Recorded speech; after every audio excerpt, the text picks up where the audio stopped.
What's good, my little lab rats and your little lab coats? It's time for a guest. I've had this guest on a while ago, several months ago, at the old Salty Studio. This lovely person, is from out of town, is a comic, is a writer, and we had such a pleasant and fun and hilarious conversation together. Give it up for the one and the only, Savannah Lobel.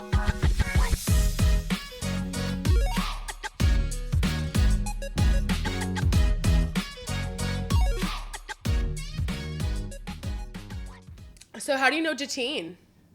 I know Jatine through. How do I know him? I think I just cold DM'd it on Twitter. I love it.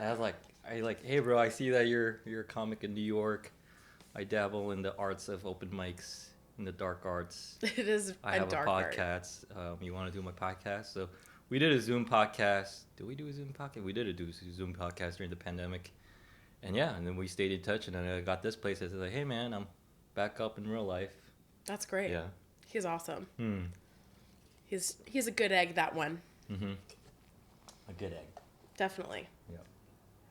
Yeah, and it was funny because he was he said that thing on your podcast about the Denver thing, and I was commented. I was just moving to Denver at the time. That's what I noticed too. I was like, that's so funny. Oh, literally, I was just moving to Denver at that time, and I had just had a going away party, and he was at it. So I was like, okay, drag me on your podcast, literally. So I thought. And with that, welcome to the Tommy Danger Experiment, Savannah Lobel. Thank you so much for coming out. It's an honor and a privilege. Yeah, the secret is out. All the cool white people are moving to Denver. Moving to Colorado. Yeah, we need to. It's like the white flight round 2. The white exodus. Yeah. It's bad. I mean, I do think that when so many white people gather in one place, there is probably an issue there. I was there for a whole week earlier this year, and it's like, oh, there's like 50 Asian people and 100 black people. They're all like, we figured it out. Yeah. They're all looking at me. The Asian people there are looking and giving me stink eye like, no, don't stay here, bro. No, this is our thing. We want to be here with the nice white people who love to hike. Yes. Who love Patagonia. Who love marijuana. Yeah, Mile High City. Yeah. Oh, literally. We got it good here. Don't let this secret out, bro. We don't want you here. It's after being in Colorado for now a month, I can say that the grass is literally greener over there. It's just so much more beautiful. It is a best kept secret that I am sharing on this podcast. Yeah, and it's literally inside. Yeah, all like 30 people will find out from this podcast. Say hi to my mom, right? It's literally inside. Like, it's surrounded by mountains. The whole city is on a mountain and surrounded by mountains. It's not on a mountain, so it's not. It's actually surprisingly flat. Really? Before you get into the city, like we drove there, and when we were driving, and I was talking to my fiance, and I was like, I thought you told me there were mountains here, and we were like 30 minutes outside the city. You couldn't see anything. But then once you actually get into the city, you start to see the mountains, and then it's like Boulder's closer to the mountains. There's like mountain towns, but the comedy scene there is really vibing and hopping, which actually surprised Comedy Works, me. downtown. Comedy Works is the biggest one for sure, but even like just the immediate comedy scene, open mics, just like bar shows. Yeah, I've been on so many shows already for no reason. Like it is like a best kept comedy secret. I feel like as well. It's like the new Austin.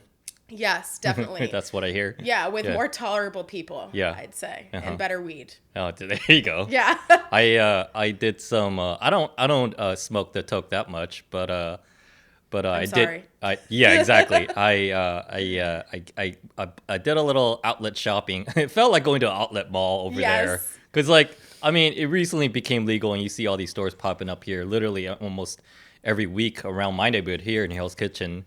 Like, I see a new shop opening up, but over there, no, they got it pat down. They've been doing it for a while. Insane. Yeah. There's one in every 1 mile radius everywhere. Yeah. And it's so cheap. That I think was the craziest thing to me. I was like, I can smoke. No, so literally, much the portion is like, what? For a quarter or eighth? It's like, oh, a quarter? A quarter you could probably get for like $20. That's crazy. Which is nuts. That's nuts. When I first ever visited, before we even moved there, I got an ounce of shake for $40. A full ounce. I mean, it was shake, so it was like, but it was still good for edibles if you ever make there that. you go. Yeah. Do you make your own edibles? I've only done it once in college, and then it just like ruined my kitchen. Yeah. I mean, just like the smell, which was like, I enjoyed it, but then my landlord wasn't happy. Yeah, so. because it stayed. Yeah, but I did make a lot of money off of it. There you go. Yeah, so that was ideal. Yeah. For sure. I thought about making edibles, but I'm like, no. I think I should learn how to make regular brownies first. yeah, that will help. Well, what you do is you make the butter. So you get like a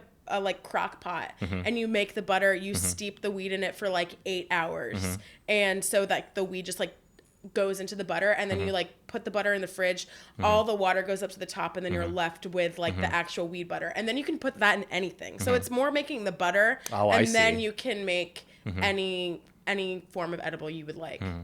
But my sister, okay, everyone in my family is kind of in the marijuana situation. I thought you were going to say that everyone in my family is in the marijuana business. They are. And well, okay, I say situation because it's more of a side hustle. We are in America, so we try to make all of our side hustles actual hustles. So my sister makes... So you're that kind of white people. Yeah, unfortunately. Yeah, no, my Fortunately, God bless you. Unfortunately, I don't know. Is it a blessing? Is it a curse? Sometimes I feel like it's both. But my dad is like the weed spokesperson for Massachusetts. Yeah. Fun fact. And then my sister makes a bunch of edibles, and my brother grows so much weed in Vermont, and he's also like a doctor full time. It's just like we love it, but we're like I guess we're kind of like annoying white people in that sense because of the way that we do use our You're like a bunch of hippies living in the East Coast from the East Coast. Definitely. Well, but yes, hippies on the East Coast, and also like we're definitely reaping the benefits. Like we're not like we're just annoying white people with weed. New England hippies. How did that happen? That's really interesting. First of all, your dad being from Massachusetts, being a big weed guy. Yeah, so it's so weird. He's like weirdly famous in Boston. Like no one would know him who isn't from Boston. But because of that, he's actually a paraplegic too. So he almost was like addicted to opioids, but like then got into marijuana and was like, oh, this is great. Wow. And then like was not addicted to opioids. So that was great. So because of that, he's like a big proponent for like edibles and stuff. Yeah. But yeah, we all love weed. That's great. Yeah. That's great. Definitely. I thought that when I went to Denver, I was going to work in a dispensary. I was like, definitely, that's where I thought I was going. But then I ended up getting a job, which is like a plot twist. I never thought I'd get a job. Yeah. But yeah, it's great. Oh, it's for them. It's like over there. And this is like kind of like the merging of my interests and what I do for a living. I told you I was an accountant. I was like, and I had to do some side hustle. Oh, everything is a side hustle for me. But it's like, I was looking into researching the cannabis industry. I'm like, dude, like they have like legit companies and headquarters and marketing and like finance and operations and logistics. It's nuts. They actually, so the company that I actually have like a real job for, I'm just saying it into the microphone so everyone knows I'm employed. But they're the Clio Awards. Have you ever heard of them? They're like the Oscars, but for advertising. Yeah. They have Mad Men. It's Mad Men. That's how I knew when I first got the job. But they just started this whole cannabis line that's celebrating marketing and cannabis. It's so interesting. It's just very intriguing. Nice. Yeah. But so you don't really do the marijuana? I get weed hangover.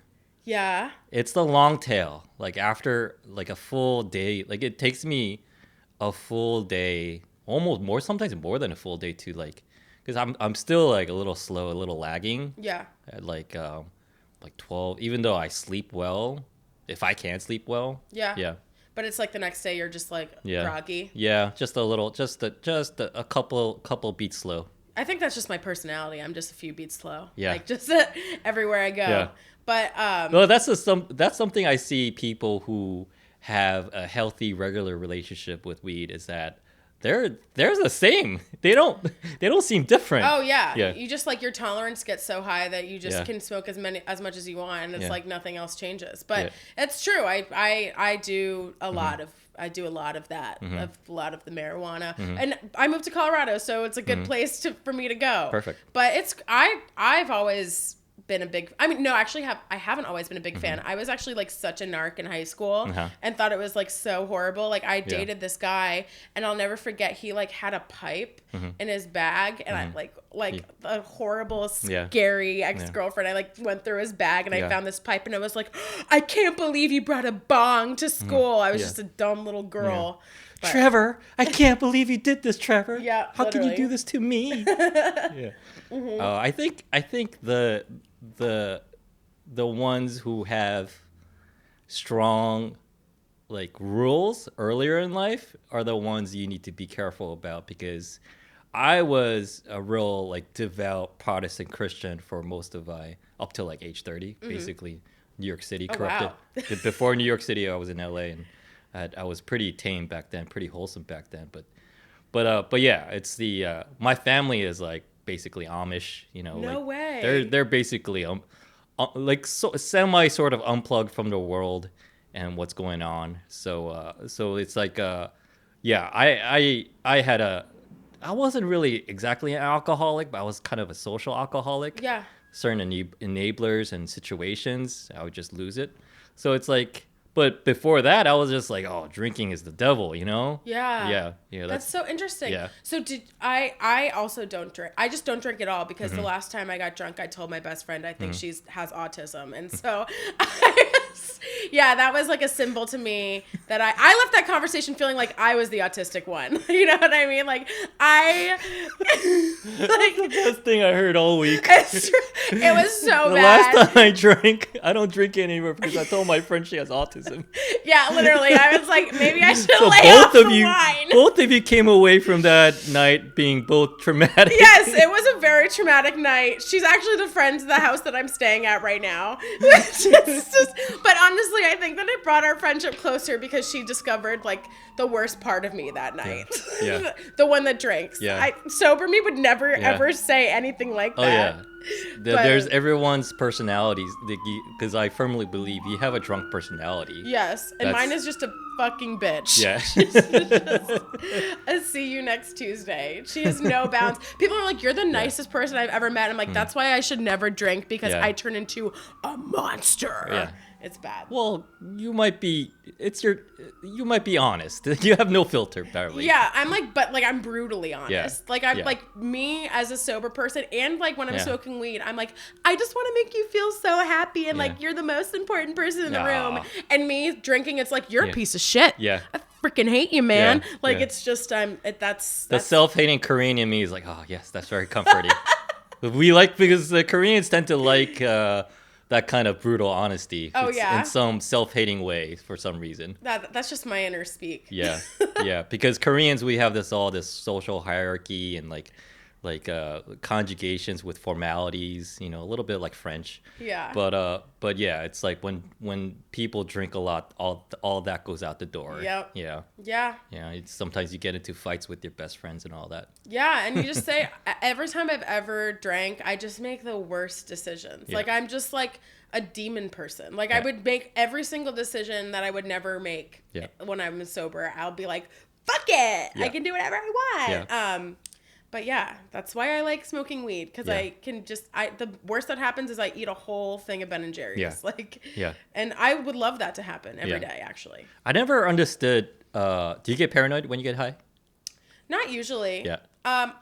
Maybe once in a blue moon, but it's like the only time I've really ever gotten paranoid is when I've like taken edibles and done a dab and smoked weed. Wow. So I'm like the whole buffet. The whole buffet. Yeah. And gone back for seconds. Yeah, there you go. It's usually when I'm just like doing a bunch of different mediums where I get paranoid. But then I always am like, I'm just high. Like, and usually when I'm like, I'm just high and I'm just really high. Damn, you're a trooper. It calms me down. Yeah. Yeah, I guess. Yeah. I don't know. I love weed. Once I got high, I didn't really think that I would get paranoid, and whenever I would feel it, like someone's watching me, I'd start giggling because it's like it's funny to me to like if there was someone watching me, you know, it's just like no, like I'm lonely as fuck. There's no one here. It's just me and my project. Like it's me and Netflix, you know, like and the cookies I got, you know, like. But one time I did get smoked so much that, and I probably was a mix of like flowers and vape. And then it was like Saturday, 11 a.m., right? I smoked up a storm and I wanted to go outside for a walk. And then I went outside. The minute I stepped outside, I was like, yeah, I don't know if I'm here. Yeah. And then walked back in, stayed home the hall, stayed home. My own existence was in question by myself. So I was like, yeah, I don't know if I can stand right now, let alone walk. So Yeah. I gingerly walked back into my apartment. At least you get to, like, you can go into a safe space. There's nothing worse than, like, you're in public and you start getting panicky. That's horrible. So at least you could go back in there. Have you ever done any other types of drugs or anything? I've done some psychedelics. Which ones? I've done some shrooms. Love shrooms. Done a little bit of acid. Never done acid. Always been curious. I think it's I mean, to me, in my Neanderthalic taste and palate, like it felt like there was a lot of overlap between the two. Like I couldn't. Some people distinguish it, but for me, having done mushrooms a handful of times now, having done tabs, acid a couple of times, like the experiences get kind of blurry for some reason. Yeah. Like it's like I was like, was it that time I did mushrooms? Or one time I took a random trip. It was a friend's birthday in around Baltimore. So I was like, and the girl I was seeing was also seeing me. I was like, hey, you want to go to Baltimore with me? I know it's random. She's like, cool, yeah, I know Baltimore. Yeah. So like we went to Baltimore together, and she came to my apartment. We're gonna go down to the train station together, to Penn Station together. And I was like, popped one in. She's like, oh my God, you're crazy. So on the train ride, I was high as fuck. I was literally on another train while on the train. That's so funny. Yeah. Yeah. Wow. Yeah, but it was okay. It wasn't that crazy. Do you feel like it's like opened your mind at all? A little bit. That after effect, the afterglow is something definitely there. Yeah. Yeah, I had one bad trip. It was kind of nauseating and like unpleasant, but the next day was beautiful once I got it out of my system. Yeah. Huh. Yeah. That's cool. That's interesting. I've always wanted to do acid, but I haven't. I've only done stuff from the ground, like a natural hippie I am. Yeah. So I've done shrooms and I've done San Pedro. What's that? It's Being from LA, San Pedro sounds really ghetto and interesting at the same time. So I did it in Peru. So it's like ayahuasca, but like the male version. So it's weird. So it's like a cactus. So ayahuasca is like the female plant? Yeah, that's what they say. That's like, or it's just a cousin in a sense. I mean, they're definitely not related at all because they come from two completely different parts of terrain. Ayahuasca comes from the jungle, and it's actually two different plants that what's really interesting about ayahuasca to me is I've always wanted to do it, but like you can't if you take like antidepressants, and I do. So that sounds fun. Oof. Yeah, that's a cocktail right there. That is a cocktail. They're like, if you do this, you will go into psychosis. You will have a mental breakdown.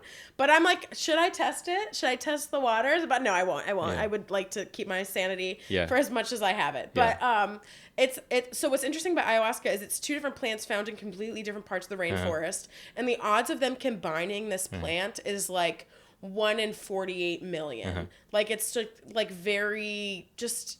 It's just like it's crazy that they were able to combine this. So it's crazy that this drug exists just first and foremost. But San Pedro is a cactus that you find. It's legal in Peru. So I did it in Peru, and it's just like you boil this cactus for like 7 hours basically, and then I don't know what else you do with it. Some like witchcraft, but then you drink it, and it makes you like be really one with nature. Like I would see like all these like faces and rocks and like sand and stuff, and we like just went on top of this like mountain in Peru and just did it for like 7 hours with the shaman. It was very interesting. Yeah. Where'd you go? Did you trip on it? Yeah. I tripped on it. It was like just I went with my mom and my sister. Yeah. But on the trip, like as you're getting high, did you feel like you went somewhere? Yeah, I mean, it was more like I felt very connected to the earth, like with like I felt like I was like seeing all these faces like in rocks and in sand, and I felt like they were talking to me. Oh, that's what you meant. Yeah. But it was just interesting. All the colors were definitely cooler. Like everything just like looked cooler. And I think when I first started noticing it, I started feeling sick because it's common if you throw up on it. But like I didn't eat anything the day of, so I started seeing like the shadows of the plants like really like moving back and forth. It was they're like doing a little dance. That's really similar to shrooms. Yeah. To acid. Yeah, and I've done shrooms before, but shrooms I felt was more of like a journey. But I do feel like it's like opened my mind in general. Yeah. Just in the day to day. Like I'm not as anxious. Have you ever microdosed? No. Like I love microdosing because Yeah. it's not like actual. You don't get like really high, but it's supposed to like really help anxiety and depression. Do you feel it though, if you microdose? I wouldn't say I don't like trip, but I definitely feel elevated. Like sometimes colors are a little bit more interesting, but I'm not like You don't you can't really tangibly notice it then. Yeah, like it's not. I'm not high, but I'm like. Yeah. I just feel a little more alert. I'm like more interested in life. Yeah, you're just more there. Yeah, definitely. Yeah. That's awesome. Yeah. That's awesome. One of the first times was it the first time? It was probably the first time I took any kind of psychedelics. I did it with a buddy in Central Park, and that was beautiful. That was, yeah. I mean, that's the best place to do it in New York. Because you should be outside when you do psychedelics. Yeah. Like that's really that's just what you got to do. Yeah. That's where you take them. Yeah. So I have a friend who she just got a bunch of shrooms, and she's like, "I've never done them. Where should I do it?" And I'm like, "Outside, girl, outside." Yeah. So. Yeah. Yeah. Love drugs. Yeah. I recommend everyone take drugs. Yeah. But it's crazy, but there are a lot of, and I'm like an old man in his front yard, just annoying. There are a lot of kids out there who do drugs, but it's like the combination they do is like, it's not frightening, but it is kind of interesting because they do psychedelics just out and about. Yeah. Just drinking psychedelics, weed. I'm like, woof. Well, I think you have to be intentional about how you're using this stuff. Yeah. Like I think anything that you're trying to like cover up pain with, like maybe you should go to therapy and maybe you should find other healthier options to really work through stuff. And like I don't think these drugs are meant to mask stuff, and I think people use that for them a lot. So, but I do think that like they can be very intentional. My mom also does a lot of psychedelics. LOL. I don't know what is with my family. Yeah. They're so weird. But she's a therapist, so she like goes on these like. I'm writing all these lines down in my head. Like my mom does a lot of psychedelics. She does. I told my friend when I was drunk, she's autistic. Like, these are great lines. I'm so weird. My life is a nightmare. And my mom is also she's so interesting. She's dating the bass player of the Jimmy Buffett band too. Right now? Literally right now. And my dad was saying it was in Boston, like she's just a star fucker. Like it's crazy. In Boston too. Yeah. Yeah, he's actually very nice. Your mom is like low key the most like how should I say? The whitest white woman there. Oh, she is the whitest white woman that has ever existed. The bass player. She really does. And she loves that title, honestly. Boston. In Boston. It's so embarrassing, honestly. But it is my birthright, unfortunately. I love that you own it. You have to. Yeah. What else would I do? Blackface? Like I would never do that. I just need to assure everyone that would never happen. I pushed her there. Yeah, I pushed her there. I jumped. Yeah, absolutely. Yeah. That's great. Yeah, Jimmy Buffett. Jimmy Buffett. Wasting a wind, Margaritaville. Yeah. I keep forgetting, like, there's a whole... I used to go to a lot of karaoke... Jimmy Buffett concerts. No, thank God. I used to go to a lot of karaoke bars just to hang out. And it's not like I go there to sing, but I just go there to hang out. And I'm so sorry. Yeah. Like, that's not... Wait, would you go by yourself? Oh, yeah. Wow. So it's a combination of being one, a lonely social alcoholic. I can't drink by myself. Two, I have cabin fever all the time. I can't stay home. Yep.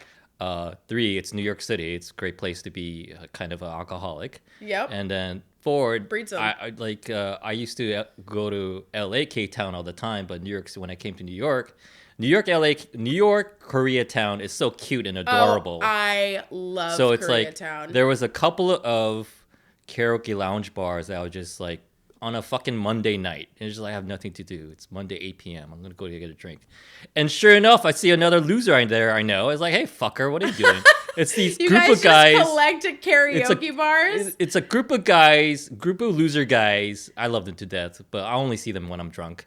And at karaoke bars. It's like wherever. And it's like, I'm the only Korean. All these guys are not even Korean, but ever since like 2011, we've all been hanging. Oh, some guys have been there longer than I have.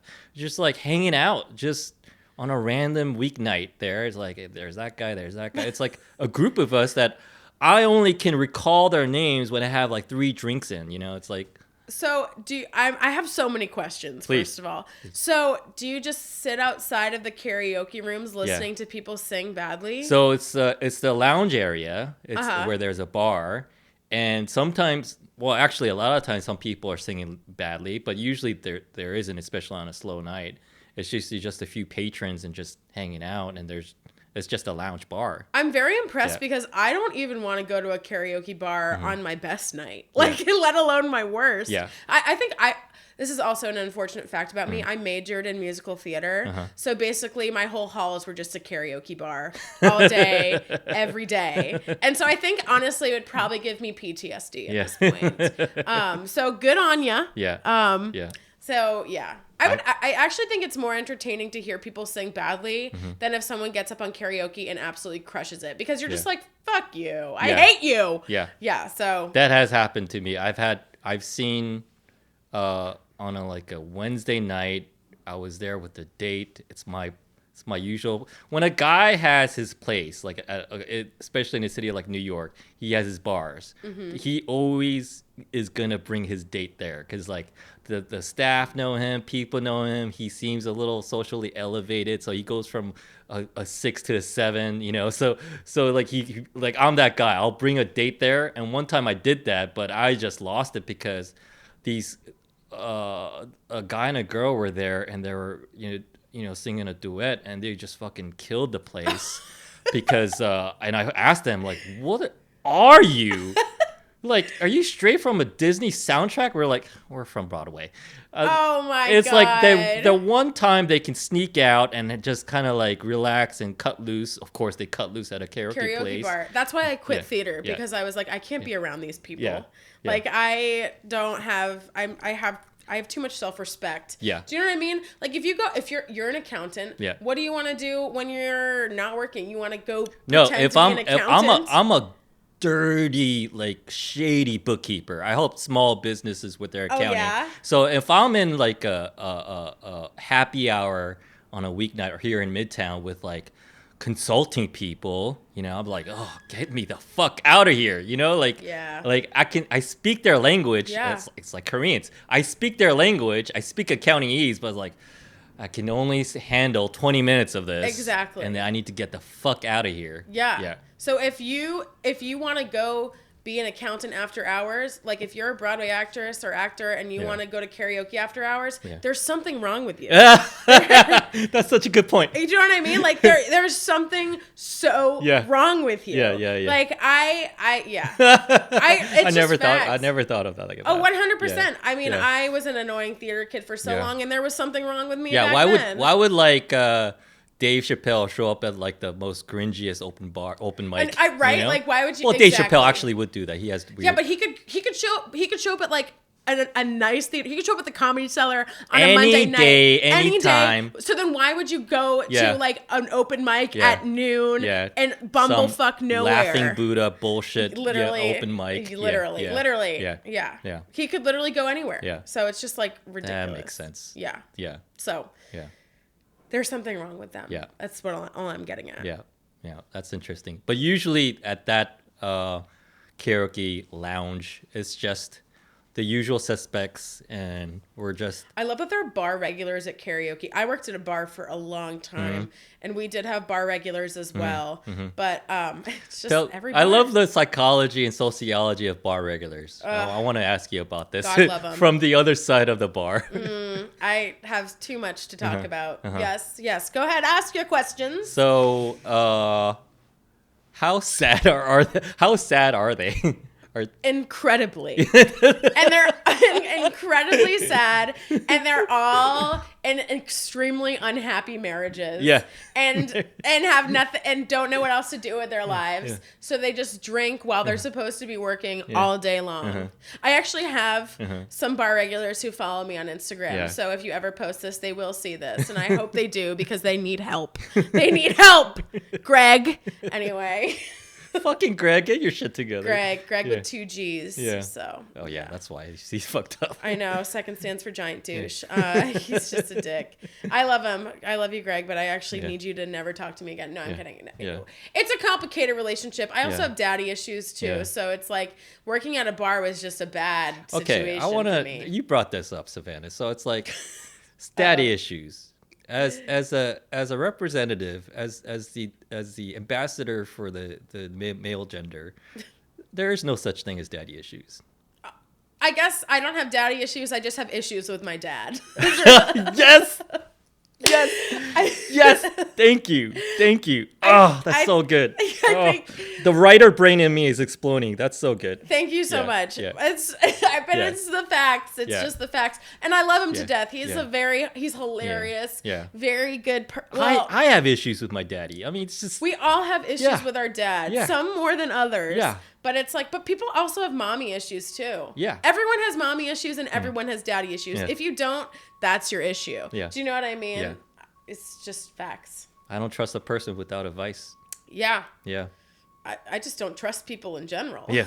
Yeah. No, but then it's like, and on top of that, you're like squeaky clean. Yeah. Oh, you're really fucked up. No, that's just all suppression. Yeah. That's just someone who has not like you're just waiting for a string to be pulled and the knot to be undone, and then it's all gonna be coming out. Yeah, because no one gets out of life scot free. Everyone has a few tumbles and down the hill.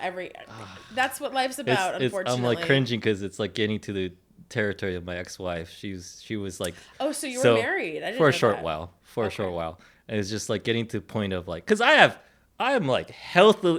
I'm depressed in the most healthiest way, right? I would say so. And but my ex-wife, she was depressed in like the worst way because overall she was so squeaky clean, and she tried to live like that. I'm like, dude, you need to just like get lit once in a while, you know? Yeah. But that's all like just trying to keep stuff in because it's scarier to let stuff out than to. It's easier and like more controllable to just like pretend nothing has ever happened in your life because then you at least have a lid on it. But sooner or later that lid's gonna come off at some point. You just waiting to happen. Yeah. So. Well, fuck ex-wives. Yeah. That's okay. It makes me more interesting. Yeah, that's true. That's right. Yeah. That's very true. I don't have I have exes, but I've never been married before. But I am getting married. Oh, so, congratulations. Yeah, he might be an ex one day. No, he won't. I love you, Jake. Please keep me on your health insurance. Nice. Yeah. But do you have any pets? Yes, we have 2 cats. 2 cats. What are their names? His cat's name is Chester, and my cat is Leonardo DiCaprio. Yeah. He only dates kittens. Yeah. 25 weeks or less. Yeah. Yeah, Nice. Exactly. That's why I named him. His birthright. No, he's gay. Yeah. My cat. Sometimes you just know. Yeah. Animals can be gay. Like dogs literally don't know what they're humping. Yeah. Yeah. Yeah. Yeah. It happens all the time. I've seen a lot of red rockets in a lot of wrong places, okay? Red rockets. I know, I hate that term, but I also like love it. It's just some Yeah. So I'm in like I'm like I like dogs and cats but I don't have any, so I have YouTube instead. I just watch cat videos. I'm that guy. You could get a cat though. Yeah. Like cats are pretty easy to I would, take but care I'm like of. I don't know if I want to get I don't want to know if I'm not ready yet to be a cat daddy, you know. But they're like being a cat daddy is just basically like being a regular daddy if you're not a good dad. Like, do you know what I mean? Like they don't it's mean so low maintenance. It's so low maintenance. Like my dad raised me the way that he would raise a cat. Like, do you know what I mean? Yeah. Like very offhand, and they want it that way. Yeah. So cats are easy. That's why I like cats. We've been thinking about getting a dog because we live in Colorado now and we can do that. That was great. Great place to have a dog. Oh my gosh, incredible! But I think we've decided we're gonna wait another year until we like get an actual place with a yard. Yeah. Just because I don't want to walk down 5 flights to take him out every morning. Exactly. So. Yeah. But you should. I think you should get a cat. Yeah. Yeah, I love cats. Yeah. So. Is there a lot of fur management shedding? Yeah, but it's like pretty easy to. You got a vacuum, don't you? Yeah. But are you allergic? No, not really. Then you have no excuse. Yeah. But do you live alone? Yeah. So then why wouldn't you get a cat? No. I just don't. I cannot be alone at any times. Yeah. I am my own worst nightmare. Yeah. So I'm kind of like that too. So it's nice to have like. Yeah, a little distraction. Yeah, or something that you're like barely responsible for. Do you know what I mean? And it's like, I mean, there's like the vet bill situation, which is probably figure that out. Yeah, you'll literally figure it out. Yeah. So. Yeah. Yeah. Cool. Have you ever had pets? I had a little dog, cute little dog with my ex. Oh, did she get the dog? Yeah, I had a harder time getting over that damn little dog than my ex-wife. Right? Yeah. I feel like that's always what happens. Yeah, fuck that bitch, but literally my dog. But that bitch, I need that bitch. Yeah, no, the human is a bitch. The dog is a fur baby. Well, the dog is technically a bitch, though. Yeah, sure. Right? Like, and is it a girl dog? Yeah. Exactly. It so a bitch and a bitch. Yeah. They're both bitches can. Yeah. Bitch doesn't have to be a derogatory term. Yeah. I love the word bitch. Yeah. Like, hey, bitch. Like that means I love you, girl. Like, do you know what I mean? Yeah. But that's just me as a representative for all women. Do you think we reclaim. should use bitch more, just in a more unisex, universal way? Totally. Yeah. I mean, I totally. Yeah. I do. I'm really kind of like pro the whole gender fluidity movement for sure. And I just feel like who cares? At the end of the day, it's just a word. It doesn't need to have a gender connotation. Yeah. And I call my fiance a bitch all the time. Like, Yeah. But like, he's my little bitch. You know what I mean? Like, does that annoy him, or does he get giddy? He's like, oh, I'm your little bitch. Oh no, he doesn't care. He's like, he's so chill. Yeah. He won't ever call me a bitch, which I don't, but maybe that's like the double standard though, because he would never be like, hey bitch, like he would never say anything like that, because he actually respects me, which is rare. So, but I don't care. I don't even care if he would. I mean, I'll call him a bitch all day. Yeah. So I don't know. No, but he doesn't care. He's like very chill. Yeah. Yeah. He's cool. That's nice. He's not a comedian, so that's awesome. That's the best. And he has health insurance. That's even better. No, that's all you need. Yeah, right? Health insurance daddy. He is my health insurance daddy, and he knows it. I mean, health insurance, it saves relationships. Yeah.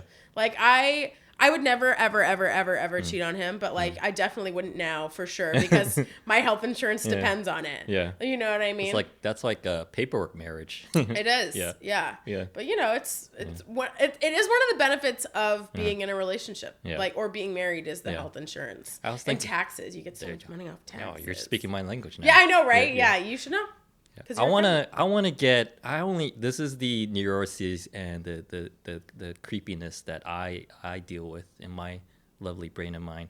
I only want to be filthy rich so I can adopt some hoes. Like I want to start a You want to be a sugar daddy? I want to be not even sugar daddy, not even grosser on multiple levels. I want to start a brothel? I want to start a commune, kind of. I want to start a commune for sluts. Like, I want to buy a building. I want to buy like a 5-6 story building, with the elevator, no fucking walk-ups. I'm gonna walk up right now. And I just like fill it with hoes. You're gonna have the best little whorehouse in Texas. Yeah. It's a musical reference. Oh, wow. Yeah, sorry, just wrong audience. Best whorehouse in Texas. Yeah. There you go. Yeah, I don't know. So you'll basically be a pimp. Yeah. That's like your all-time dream. That's I'll be like a modern pimp, you know. So you like respect women and pay them a I'll have health wage. Insurance for all of them. For all of them, yeah. And are you gonna pay them 69 cents to the dollar? Yeah. No. They're not gonna work. You're just gonna free rent, free health insurance. You just they're whores. Yeah. Like it's a whore house. Yeah. How do you mean they're not gonna work?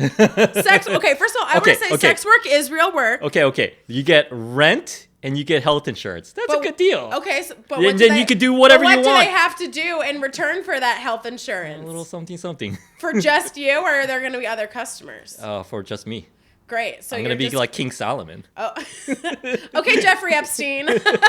Jeffrey Epstein in like fucking Midtown East, you know? Yeah, I know. Instead, you don't have an Epstein Island. You have an Epstein apartment. Yeah. Just a dirty, crumbling building. Yeah, and this is why they shouldn't give men money. Yeah. This is just the underlying. No, this is the gross shit that we would do. Yeah, and have done, as track record shows. There's got to be. When I first saw that story of Jeffrey Epstein coming out, I'm like, oh, like there's a lot of like 10, 20, 30 millionaires, just like a lot of small guys who are just doing that on a smaller basis. Oh, yeah. Yeah, they got some condo somewhere. I think people don't truly understand how common like abuse is, especially like sexual abuse. Yeah. But like in a fun way. In a fun way. Trying to take it back to this. Yeah, I have to go back home and my roommate's texting me. Oh, your roommate? Yeah, I mean my slave that I have strapped into my apartment. Yeah. But she has health insurance, so it's really good for her. I mean, I feel like that's all of Hollywood. You know, like if you're a dude who made it, why wouldn't you have like a couple of young girls just living with you, you know? Because it's against the law and against morals, but yeah. Well, how would you feel if I was just like, you know, when I get super rich and famous, I'm just going to have a bunch of men slut slaves around the house and they can't leave. I was like, oh, let me sign up. Can I help you with your, let that me do is your the books. difference between men and women, you know? For sure. Yeah. Women are like, maybe don't touch me. And men are like, please, I would do anything if you made me your sex slave. Yeah. Please. Yeah. It's just like, yeah. Where do we go from here? Yeah, exactly. We reached the highest low, so... Oh, I've gone lower. Definitely gone lower. Yeah, so I'm just stating for the record that when I do become a millionaire, I will not be enslaving any women or men or gender neutral and non-binary folk. Okay. Just stating for the record. I don't know if you can say the same, but, you know, it's all right. I can't say it. Deny. Bill Clinton. I hope this doesn't come up in your Me Too situation. No, I'm kidding. That's my strategy. Be an asshole up front. Yeah, that's good. That's good. Yeah, cancel insurance. Yeah, you get canceled. You cancel yourself before anyone else can cancel you. Really. Yeah. So if that's the strategy, if something, if the news or some breaks out that something bad about you, agree with it, admit to something even worse. Yeah. There's like people's brains explode. Yeah, I mean it's fun to watch for sure, and Netflix would love to get the rights for that. Yeah. So they love doing that. I saw the little miniseries, The Most Hated Man on the Internet. What's that about? It's about this. I forget the guy's name, but some like douchebag white boy name, Connor something. Chad. But yeah, exactly. But he basically in the early stages of the internet, he started this website where people would send nude photos, but without permission of other people. Ooh. So, and he just kept it going. So he became the most hated man on the internet because... Was he my ex-boyfriend? No, there you go. But yeah, it's this whole drama of like these girls are like their photos or their selfies. A few of them would like voluntarily submit it, but a lot of them were like just hacked. You know, like early like iPhone 4S, you know, whatever. And then before eventually he came crumbling down. His little empire he had. Good, that's great. I'm so glad that he met his demise. Yeah. But I don't know. I just that's just like not cool. Yeah. You know what I mean? Yeah. And it's also like when something like you know when something's wrong. Yeah. It's like Jeffrey Epstein, like he obviously knew what he was doing was wrong, but he's just like, I can get away with it because I can do whatever I want. Yeah. So. Yeah. And it's what's scary about Jeffrey Epstein too is like you just like don't know how he got his money. Yeah. And that he like has so much money and you just like have no idea about how he got it. Like it's really somehow involved with the CIA. I just feel like he probably was doing crazy horrible stuff for really rich people. Yeah, and it's like not even it's incomprehensible to like civilians like us, you know. Yeah. I mean, it's not, I wouldn't say incomprehensible. It's more just like your imagination runs wild in a sense because it's like he's obviously such a horrible, evil human being, but just, I mean, you just don't know how he got all this money. Yeah. And it's like, well, what was he doing? His track record does not support him. Yeah. You know what? This is the second podcast I've done. And the other one, I talked about Bill Cosby the entire time. I just feel like, I don't know what it is of the pattern with me. Horrible men are interesting. Yeah. And as a woman, I hate them. That's just like my own. But let's continue talking about them. Yeah, right? Yeah. I don't know what it is with me. Yeah. Gets me riled up. Like, you give me a microphone. This is why you shouldn't give women microphones. Yeah. And no, I'm joking. It's Let's a talk joke. about true crime. Yeah. True crime. I do love true crime. I would never commit it, but I would just enjoy it. I read I don't really read too much overall, but I did pick up and finish. That was amazing. I finished a book, actual book, and it was a fictional tale of murder mystery. What book was it? Magpie Murder. Oh, I think I've heard of it. Yeah, it's like this red book. I have it somewhere around here. But it's it's great because I'm not really into, I mean, let alone reading books. I'm not really into like the whole murder mystery genre.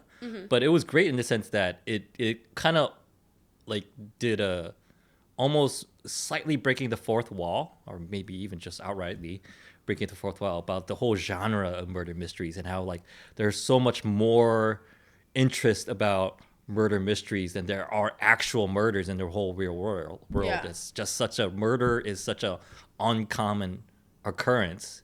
I mean, it's fucking tragic and deplorable, but still, it's like people are so fascinated by that worldwide. Yeah. You know, in terms of it's like just like trauma porn. Yeah. I feel like I think people are just really fascinated by anything horrible because it almost makes them feel better about themselves. Yeah. And it is, I think that's exactly what it is. But I do think it's like sick too, because it's like, I haven't seen the new Dahmer show. Yeah. I do love true crime, but I won't watch that show because I feel like it's basically glorifying this horrible person who ruined the lives of so many people. And my issue with Netflix right now and their true crime situation is like they're just producing all of these shows that based on these true events that are A, glorifying it, and B, glorifying these people, and they're also not asking the victims' families for permission to use any crazy. of this. Like for Dahmer, they did not go through the victims' families at all. Yeah. And so like they basically have to rewatch this and relive this horrible event that happened to someone that they love and care about so deeply. Like it's just, that's so messed up. You know what I mean? It's like, why can't we just have another Selling Sunset? Like that's such a better use of art of this. I don't know. Yeah. I do enjoy, and I'm saying this as someone who really enjoys true crime because I am fucked up and I like to know when people have been hurt more than I have. Yeah. But it's just interesting to see how like someone's mind works that way. But you know.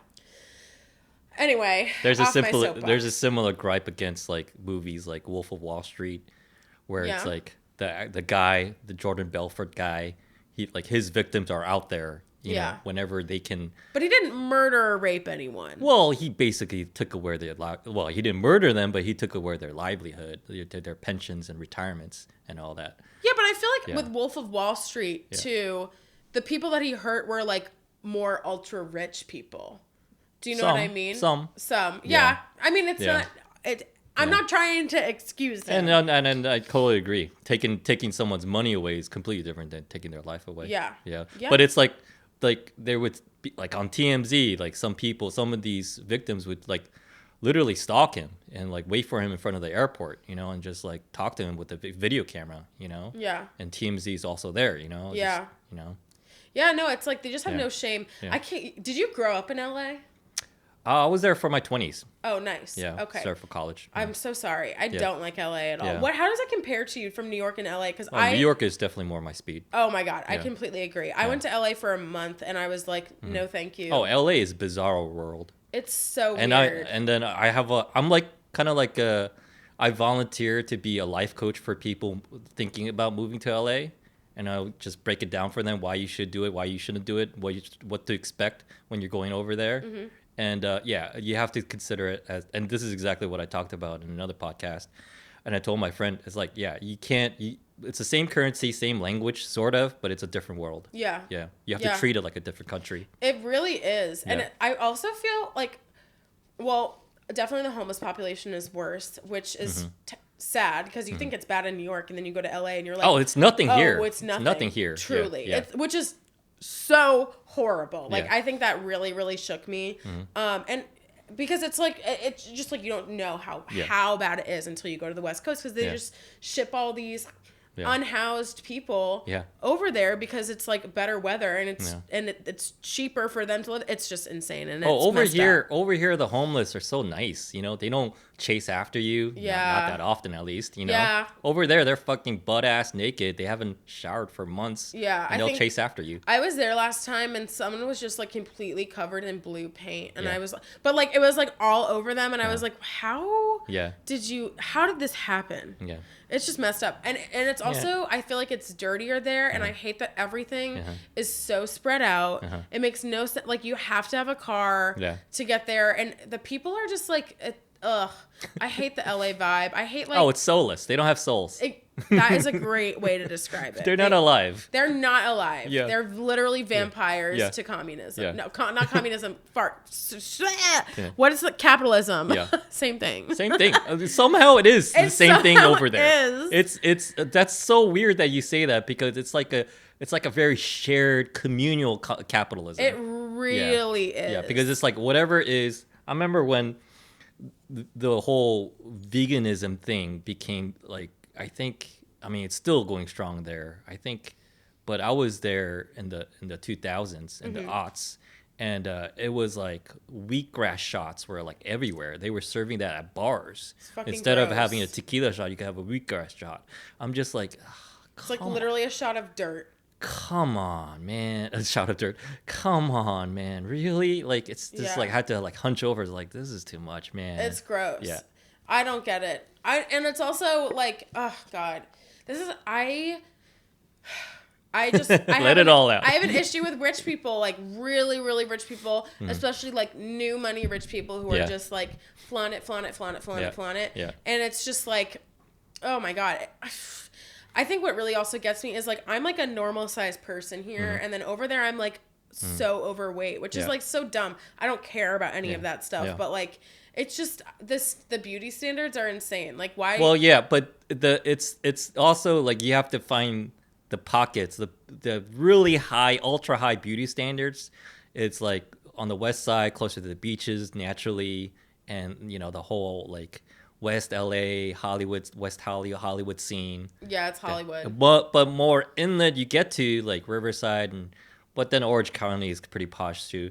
But definitely more inland you get to, it's like, oh, okay, now they're a little bit more normal. Yeah. There's definitely pockets, as with anywhere. I mean, you go to the Upper East Side here, and everyone's like wearing the most insane stuff ever. Yeah. But yeah, I think that's true with anywhere. But it's. Yeah.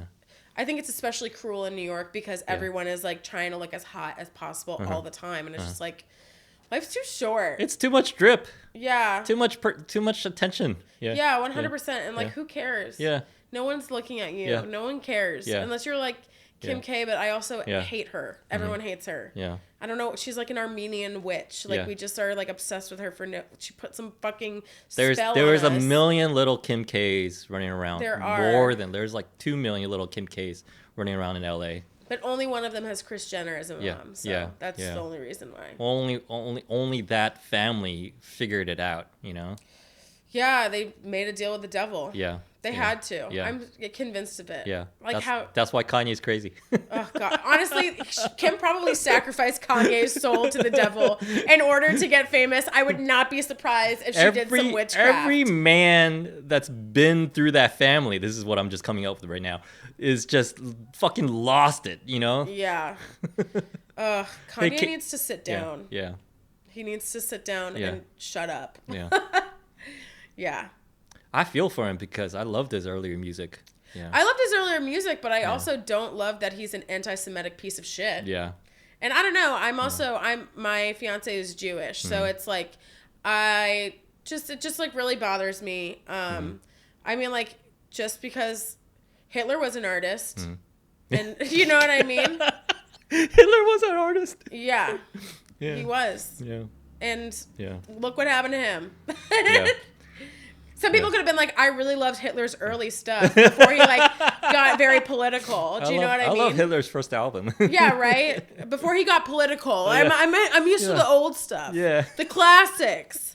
I don't like this new stuff Yeah. he's releasing, Yeah. but like he made some really good Yeah. stuff in his Yeah. early days. Do you know what I mean? Yeah. Like it's like Yeah. Kanye needs to shut the fuck up. I love Michael when he was younger, before he started sleeping with little boys. Yeah, literally. It's like, where's the good one? Like Yeah. he's in there somewhere. Yeah. He was always there. The monster was always Yeah. existing. Yeah. And whatever. Yeah. I hate Kanye so much right now. Yeah. But yeah, Yeah. just the fix. Yeah. He's like trying to like go door to door. He went to Skechers because Adidas dropped him. Yeah, I'm as they just should. like, bro, that's so weak, man. I saw Weight Watchers posted something that was like, congratulations to Adidas for losing 168 pounds. I was like, you're incredible.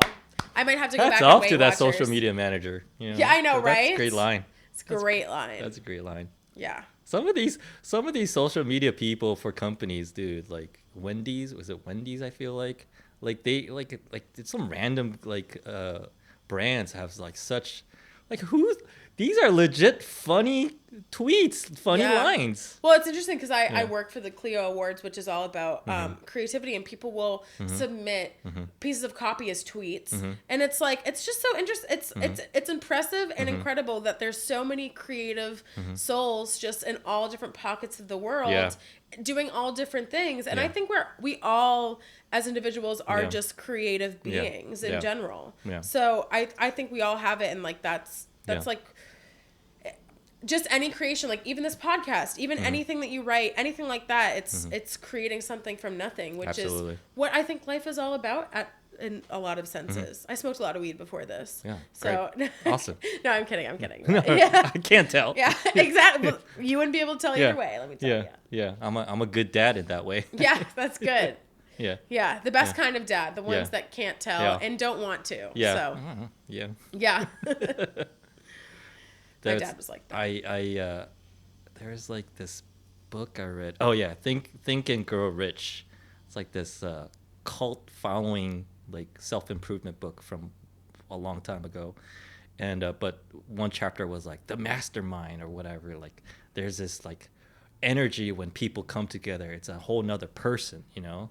So it's like you're your own person, I'm my own person, but when we come together, the synergy becomes its own person. Yeah. I was like, that's interesting, you know? I mean, I think that makes sense, and I think that's also why I do a lot of like writing as well, like more like long form, like pilot stuff, and I always prefer writing with someone because I feel like two brains are better than one, and two brains see things completely different. So I always think that when you collaborate with someone, that's a whole other brain and a whole other perspective that you just physically cannot encompass. So I always love collaborating with people in that way. What are tell us some of the things you've been writing about.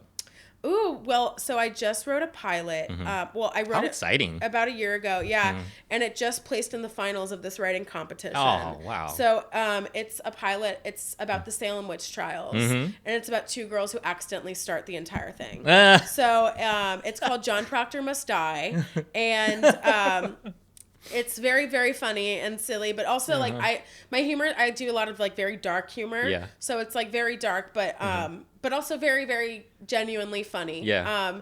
So I've just been trying to get it sold, or try to get an agent from it. Yeah. So I'm just kind of in the, just Nice. waiting for things to happen. So Nice. there's that. And then, I've been writing this other pilot because I worked in the service industry for a long time. So I'm writing this pilot right now, based off of a proof of concept that I've already filmed about this girl in the service industry, basically, and that she's actually an actress. She moves to New York to be an actress, and she's done everything she can to not get a survival job, but she basically loses everything and then is forced to actually get a survival job at the bar. But there's a lot of other stuff that goes into it. Sure. So the log line isn't figured out, so that's why you're getting the more of the elevator pitch. So Yeah. yeah. Good stuff. I feel like the world has changed so much in the last, not even with the pandemic, even before 2020. Like from 2014 to 2020, like everything changed so much. Yeah. I was watching New Girl. I love New Girl. I love it, but it's like, oh wow, this feels dated. Oh, definitely. I will love say that. watching something and watching a series just to be taken away from the current crazy world to be in that, that period, like whatever, like Mad Men, Sopranos, Seinfeld, just to be hell. I'll even, as annoying as it is, I'll watch clips of Friends. Because Yeah. I was like, oh, I get to be part of that bubble again. Yeah. I mean, I think, but I believe, I agree with you with like New Girl and stuff too, because like it is so dated and like there's definitely some tropes that they follow that like would definitely not fly today at all. It's so like, it's dated, it's wholesome. Yeah. Yeah. But it is wholesome. It's like their writing is so good that like you can still watch it. Exactly. Like I feel that way about 30 Rock too. 30 Rock is so dated. I feel that way about Community because it's like it's so Dan Harmon like wholesome, but it's like it's trying to be edgy within this wholesome boundaries. But what I also love about Community, and I love that it's like Dan Harmon's first show, is that like you can see so much Rick and Morty in Community, especially as the later seasons go on.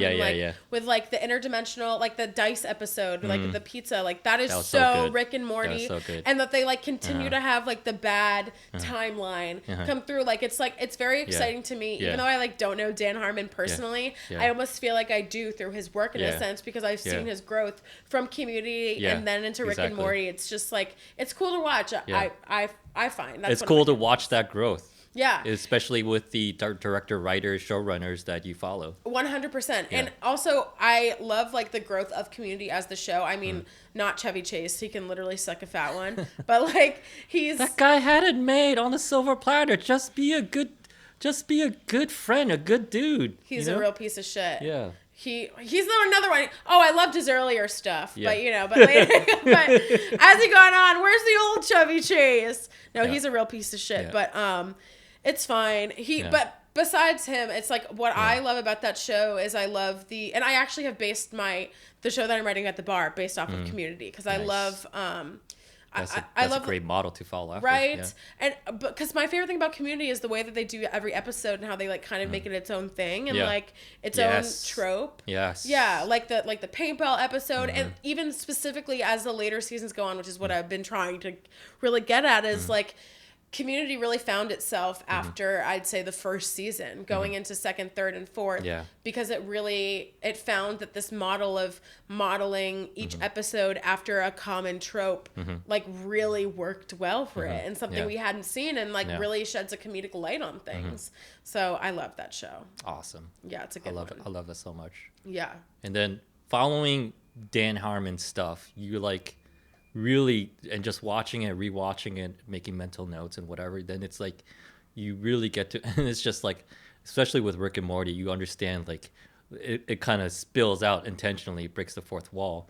That it's like, oh, you understand this concept like A plot, B plot, C plot even. Yeah. It's like, and then it's sometimes you're like, oh, just have one, just fuck with it. You know? Totally. It's like, but that's the thing. It's like once you know the rules, you can break them. Yeah. That's with anything. Yeah. And I think Dan has really, really learned the rules, especially with his time on Community. And then going into Rick and Morty, he went into Rick and Morty with all this experience. So it's like all this stuff that he learned doing Community, he was able to take into Rick and Morty and make it this incredible life-changing show for a lot of people for comedy. Sorry. Have you seen Justin Roiland's other animated series? Solar Opposites? Yeah. I saw the first episode and I just like couldn't really get behind it. It doesn't have it. It's because it doesn't have Dan Harmon's writing. It doesn't have it. Yeah. And that's it's entertaining. It's fun, but it doesn't have it. I completely agree with you. I watched the first episode and I was like, Yeah. And I love Roiland. I love what is it, Thomas Middleditch? Yes. I love from Middleditch and Schwartz. Yep. Have you seen Middleditch and Schwartz? No, I know him from Silicon Valley. I hate that show. I'm sorry. Well, I watched one episode. You know what it is? I hate to do this, and I hate to say this. I only love the startup business aspect of it, and the totally characters because those characters are like almost softened versions of real life people, real life archetypes. Oh yeah. And it's just not my show. It's not I'm not saying it's a bad show at all. It's a very, very good show. Yeah. I'll mansplain it for you. Mansplain, please. Yeah.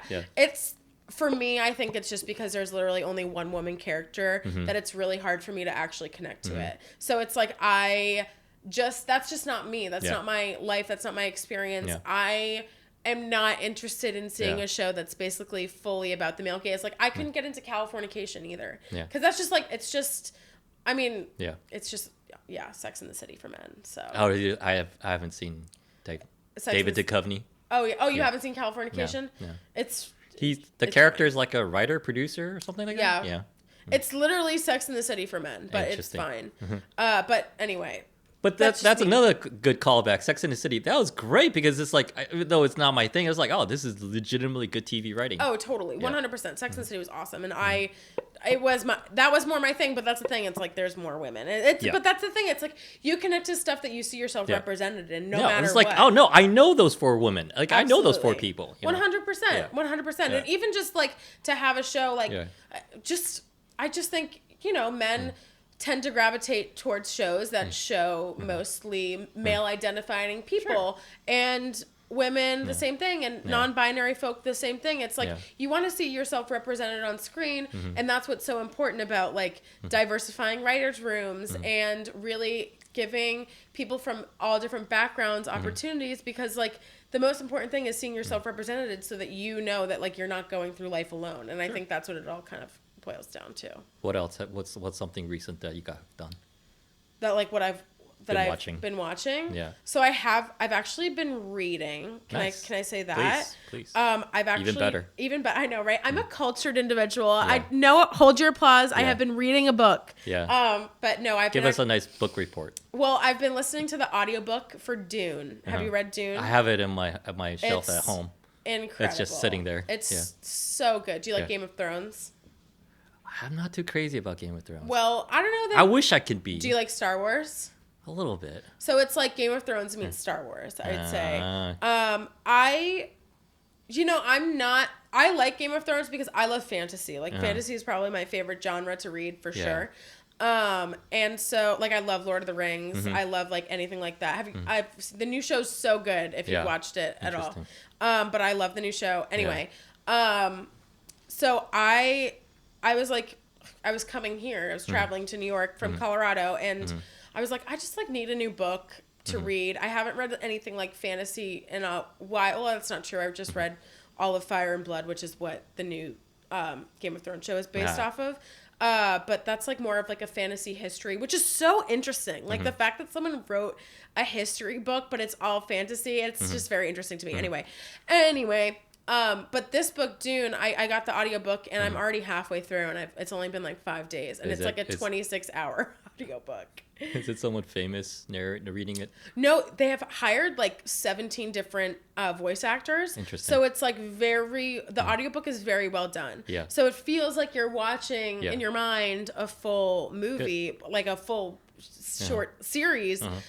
But the writing is so good, and it's really just incredible. That's something awesome, and I really want to get more into it in terms of fantasy, like the genre of fantasy, like writing or series or movies. It's like, you get to set your own world making, role making, and it's also sometimes I think about it in the sense that like, there should be some kind of like hybrid fantasy, like make a world that's kind of like reality, but also kind of like with some little fantasy rules set in, which I guess there is some of that, but it's not really its own genre.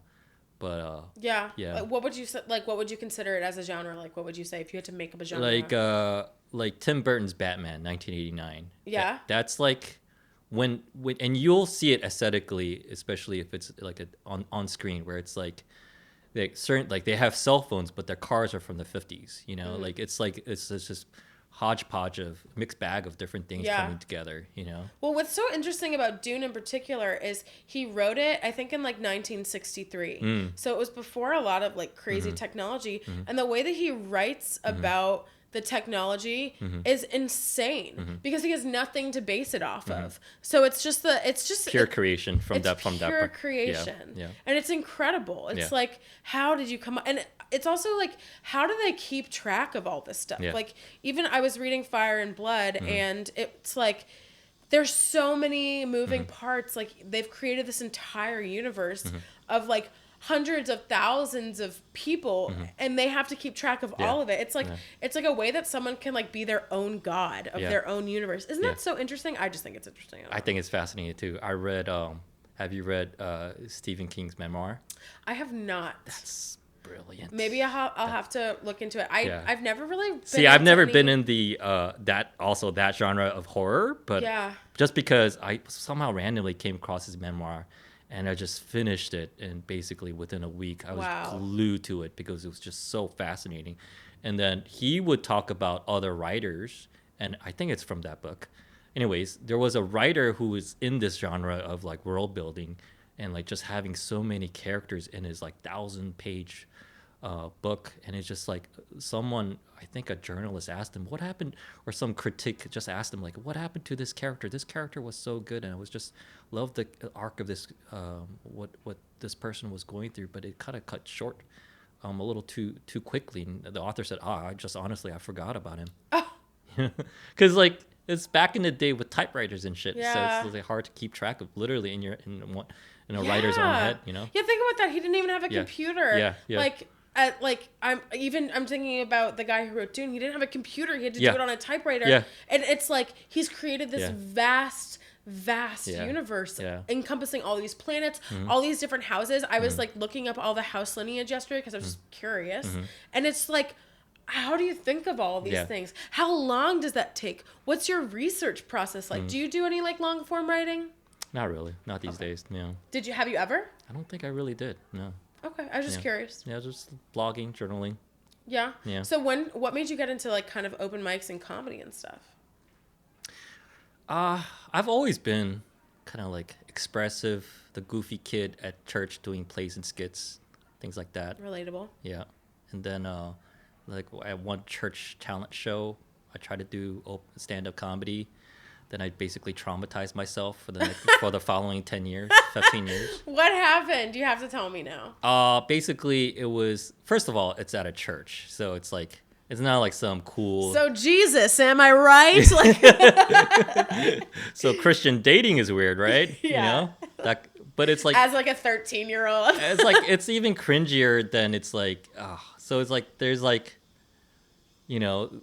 Basically, like in a church service hall, like of like 100 college students, that like there's like 3 awkward laughters. Yes. It's just like, I would say it'd be like pretty not bad open mic material, but for a church talent show that was part of the service, you know. Yeah. So it's still like fucking Sunday, you know. Yeah. You know. So it's like, I'm never doing that again.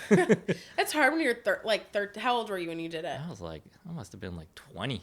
Oh, you were 20? Yeah. Oh, so you were like an actual adult. Yeah. But it's also like when I first started stand-up, I said to myself, I'm going to do 100 open mics. I don't care what it takes. Because I was like, I'm going to be so terrible. Yeah. Like, especially when you first start. That's so funny. That literally went through my mind too. It's like, I want to do 100 days, 100 open mics, you know, something like that. Well, that's what, I mean, I was like, if I just say that I only am going to do one, I'm going to quit. Because I need to be good at things. I mean, we all feel like we need to be good at things. Exactly. Do you know what I mean? Yeah. So but yeah, that's what I did. And I'm so glad I did, because if I didn't do it, I would have quit. Good. Good for you. But yeah. And now I'm definitely past 100 and still going strong. There you go. So, but yeah, no, it's your first mic is so terrifying. Yeah. You have no idea what you're doing. Yeah. You're exposing yourself in front of people. You're saying shit that you think is funny and is definitely not. But it's like, but you don't know any better. Like, I'll never forget my first mic. I like wrote paragraphs and paragraphs and paragraphs. I had I printed a piece of paper and it was like a full monologue, and then I was cut, and then I realized this is not how you do comedy at all. Like, it has to be quick, to the point, economy of words, all that stuff. So, but that's learning. Exactly. You're learning through experience. But that's how everyone starts, and it's like you have to fall on your face, and you have to fail, and you have to like let yourself do all those things, because that's the only way that you grow, and that's the only way that you prove to yourself that you have the capability of doing it. You know, because it's like it's.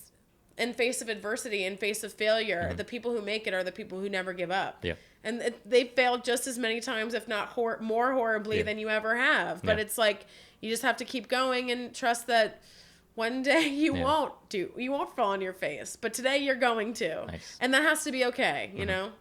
What's the most annoying questions you get when people find out that you do open mics, that you're a comedian?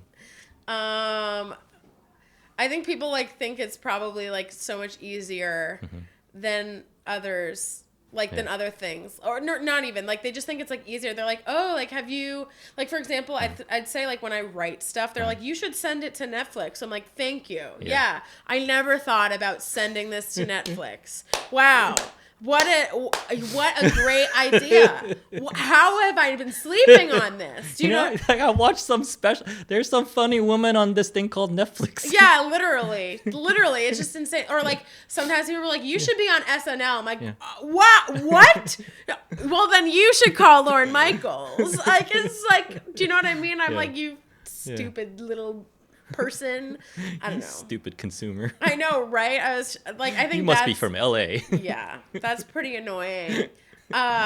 With stand-up, I'm trying to wonder, like, people are like, don't you get scared? And I'm like, no. But I majored in theater, so I was like, I've been on stage my whole life. So like, I think when I started stand-up, and I've heard this a lot, like, it didn't seem when I first started, like, I was definitely, my material was shaky, and like, it took a second to like kind of learn how to write and stuff. But in regards to like, you know, in regards to like stage presence, that was never really my issue because I was so comfortable on stage. So, but when a lot of people start stand up, they don't really have any stage experience. So it takes years and years. I took a beginner acting class this summer, and it was great. Yeah. Yeah. I was Where'd like, you take it? At the Barrow Group. Oh yeah, I know the Barrow Group. Yeah. Yeah. What are your thoughts on the Barrow Group? They just do a lot of TV and film. I've never done any stuff with them. Yeah. I used to do, when I first moved to the city, I worked with Matthew Corzine's studio. That was right across from the Barrow Group. So a lot of people talked to me about them. They were good. I mean, I wasn't doing TV and film at the time. And then when I did decide to do TV and film, I did a different studio. So, but I've heard good things. Interesting. Yeah. I had a blast. Yeah. It was just like almost 20 of us. It was during the summer every Sunday for 2-3 hours.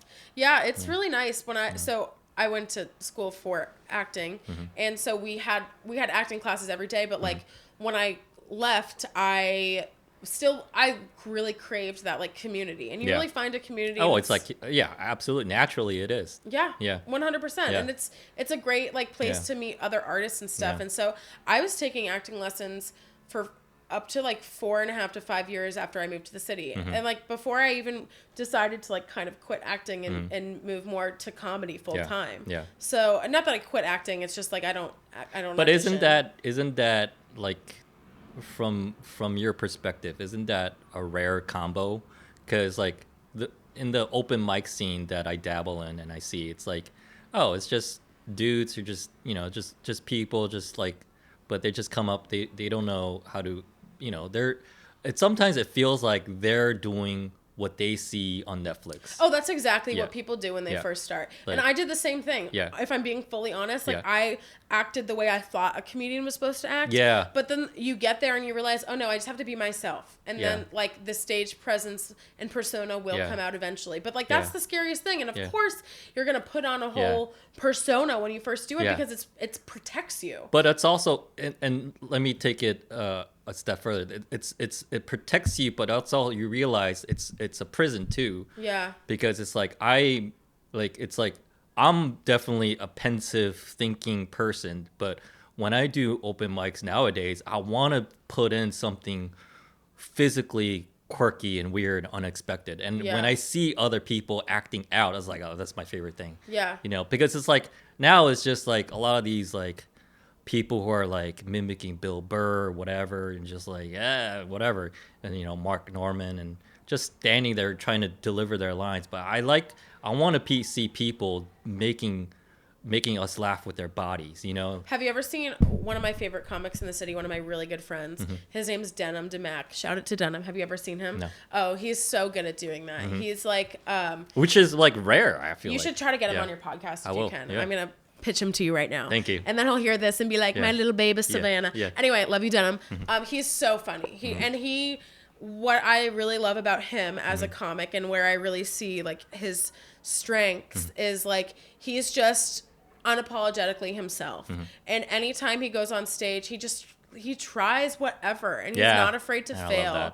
And it's just like it's really cool and refreshing to see. And he's like, but that's the thing, it's like I think yes, you want to see people do fun and quirky and weird things on stage, and that's awesome and hilarious. But it's also, you can tell when it's not them. Yeah. You know what I mean? Or when that's like something that they're just putting on. Sure. And so I think a lot of it is finding like the reason behind why you're doing that and like how that helps tell like the story you're trying to tell, the joke you're trying to tell, how that help enhances it or punches it up for you. You know what I mean? Like it can't be baseless. It has to be based in some type of truth. You know what I mean? I went to, as I'm listening to you, I realized I was, for a short time, I was dating this dancer, and I followed her to the dancer's version of open mics. So on a Saturday afternoon, middle of the day, right? They had this space and it's just people just go up and do whatever for a few minutes. And it's like, there's not even like music. It's just people like murmuring, whispering to each other, just like. It sounds like witchcraft. Yeah. Like, Totally. Do you know what I mean? Like like they should be having some Gregorian chant in the background. Yeah. So it's like, and I think I was actually at a church too, at an old church, and I was just like, what is this? Kind of like, the girl was just like, after like 30 minutes, like, okay, let's go. It's boring. I'm like, no, this is your world. I'm like, yeah, but it's boring. That's so funny. It's literally whatever's right now. But I mean, would you ever drag a friend to an open mic? Every time I've tried, No. I've been like, I'm so sorry. No, I wouldn't. It's like I have. Listen, I have the curse of having loving, supportive friends. I'm so jealous. And they're like, when are you doing open mic? I'm like, when can we come see you do jokes? I'm like, am I not funny to you in real life? What is this slap in the face? How can you betray me like this? And also, you will never see me until I'm ready, which may be next year, you know? Yeah, You know? I mean, that makes sense. Why would I? You don't know what it's like. No, I've been to comedy shows. Yeah, but open mic is different. Open mic is different. Yeah. I would never let my friends ever go to an open mic. I'd be like, if you want to come to a show, you can, because actually then people know like they have a plan. Then it's like presentation. Yeah. Open mic is just ugh. My mom, when I was in Colorado last week and I had a show, and my mom was in town and she came and she tried to record and I literally was like, bitch, no. Yeah. Get out of here with your boomer flashlight. Yeah. You know what I mean? Yeah. So it's just like, Yeah. I don't even want like people to see me. I don't know. It's like I do, but it's also like sometimes just like the comedy is just for me too. Yeah. You know? Yeah. It's just for me. It's just for me. Like people will see me eventually Yeah. when I'm good enough. Yeah. But like Yeah. for now, it's just for me. I know it's time to go to bed when I'm like doing stand-up material by myself in my underwear in my living room. I'm like I hit that part of the night where it's like that brain is coming alive. Yeah. But it's just like all just dumb stuff that I'm just making jokes to myself. I'm just like miming it out to myself. It's like, oh, it's time to go to bed. Yep. I completely agree. Yeah. I always get like I don't even know if they're good ideas, but I always get like an influx of ideas like right before I'm about to fall asleep. Like I'll about to fall asleep and I'll keep my phone next to me because sometimes I'll be like, I just thought of something, but sometimes I'm like, is this worth me getting up to do or will I remember it? I never do remember it, but I always. Yeah, Seinfeld had a whole episode about that. Oh yeah. He wrote something down and he woke up. He was sleeping. He woke up laughing. He wrote something down and he went back to bed. And he woke up the next day. The whole episode was asking the other characters, like, what does this mean? Why did? And then he found out what it meant, and it wasn't even funny. That's so funny. That's real. That's real. That's real life. Yeah, I didn't appreciate Seinfeld until I started really doing comedy, getting interested in doing open mics and things like that, and just like having just giving more attention to that writer brain in me. Yeah. And then now I watch, I was like, oh, now I appreciate it so much more. Oh, definitely. What would you say is like your favorite show of all time? Comedy show. Comedy show. Seinfeld is up there. Honestly, Seinfeld's a good one. I think Sopranos is a comedy. I love The Sopranos. I think the big Sopranos heads out there, and I love that you said that, is that they'll actually treat it like a comedy. Well, when they first, I mean, Like the a first tragic episode, comedy. Yeah. the first episode ever, they were trying to pitch it Yeah. as a comedy. Yeah. And you can totally tell in the first episode because Tony has this weird fucking voiceover he never does for any other episode ever. On the pilot, he had a voiceover? He had a voiceover. He was like, "Hey, I'm I Tony gotta- Soprano," and and then he like goes and beats someone up in midday. yeah. And I'm like, "You would never do this, Tony." Yeah, Yeah. Gandolfini definitely took it back a notch from the pilot to getting into the first season. So, well, that's what they thought. That's what they Yeah. really thought it was Yeah. going to be a comedy. Yeah. And then it was like they released the first episode, and David Chase was like, "Oh, this is not the way that it went at all." Yeah. I actually, so one of my best friend in the whole wide world, The Sopranos is her favorite show as well. It's also one of my favorite shows of all time because the writing is just so good, and it's like, oh God, you just never know what's going to happen. It's one of those shows that like you can guess and you can guess, but you literally, I've never had a show where I've literally just never ever been able to guess what's going to happen. Yeah. Like even I'm thinking, spoiler alert, but it's been long enough, so you should all watch The Sopranos for fuck's sake. I tell everyone that. Right? It's just, it's so good. I watched it right before the pandemic. And what's so crazy, I'm getting off topic sort of, but like I used to live in Jersey City when I lived in Manhattan or in New York. And my fiance and I were watching it, and there's this scene where Christopher and after Adriana whatever happens, I'm not going to do this, but whatever happens to her after what happens, he starts dating this new girl before he gets her pregnant. He's like, "Hey, let's go to the diner on Sip Ave." And it was the diner was on the street we were watching The Sopranos on. I was like, this is incredible. That's great. But anyway, Yeah. he thought it was going to be a comedy when he first released it. But my best friend told me that because she, have you ever listened to the podcast Pada Bing? Yep. Yeah, so she loves that podcast and won like a book from them one time. So she told me that. So yeah. Yeah. Oh, those are crazy people listening, and I love that. I love that those people. Who's your favorite character in The Sopranos? I mean, to say it's Tony Soprano, that's too easy. It is too easy. But yeah, besides Tony. Melfi is interesting. Yeah, she's really good. And Melfi's interesting, and I mean, who's the worst character? Adriana. Really? But then again, I kind of feel for her too. But at the same time, she ratted out. I do feel bad for her though. I think she had a lot of she had a lot of high hopes for her and Christopher's relationship. Yeah. Just the. It's like it's a love-hate thing with Gloria Trillo. Yeah. That was a nice little arc. She was hot as fuck too. I don't know. I just love all of it coming together. Yeah. You know. Totally. And it's just like the main characters, but also the characters that don't last as long. You know. So I used to work at a bar like literally a block away from this office, and the guy who played Ralphie came in, and I've never when it kills the hookah. I've never been Joey Pants. Yeah, Joey Pants. Yeah. I asked him for. I've never like That's been awesome. one to ask for a picture, but I was like, this is my only shot I've How long ever ago was this? got. It was right before the pandemic. Probably about probably like a month or two before the pandemic. I still have that picture on my phone. It's like my pride and joy. Talk about acting and careers. He's oh my god, yeah. The Matrix. The Matrix. Yeah. He was so good in The Matrix. Yeah. He was just so good. I know, but I waited. I was like trying to be like really nice, like because with celebrities, I don't ever want to like make them uncomfortable or be like, I'm such an annoying peasant. How can you not? How can you not be a little fanboy, fangirl? 100%. Like, for example, I once served Annie Murphy from Schitt's Creek, and I loved her too. So I always try to be like very respectful. So like I waited on him. I didn't say anything the entire time. Good.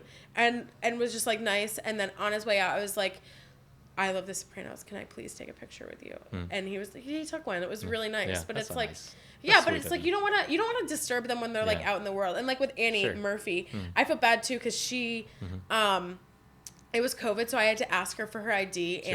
and her and her what's it called, like the vaccination The card, thing. yeah. Like I just Yeah. did it like Yeah. it was Yeah. heroin vaccination card, Yeah. and she like definitely like froze at first, Yeah. and it was the same thing with her. I didn't say anything to her. Yeah. I was just like really nice, and then Yeah. on her receipt, I was just like, I really love your work, and that's all. Oh, that's sweet of you. But I feel like there's a Yeah. way to do it tastefully. Yeah. Do you know what I Oh, mean? absolutely. Where it's like, Yeah. I want to tell you how much you meant to me, but I like want you to be a person and Yeah. enjoy your day. Yeah. So Yeah. that's what I like to do. Also, my dad was like pretty famous in Boston, so I know it from the other side, Yeah. where it's like people would come up to our table all the time, and I'd be like, Yeah. get the fuck away from me. My dad was a little bit of a local celebrity too. Oh, no way. My dad's a pastor. Oh yeah, there you go. So it was like in Korea, it was a big deal because he was a pastor of a big church. So it's like, I'm the pastor's son. Yeah. So I was like, oh, God. I know people Yeah. like, I Yeah. mean, they don't fangirl over you, but they fangirl over Yeah, their dad. so I'm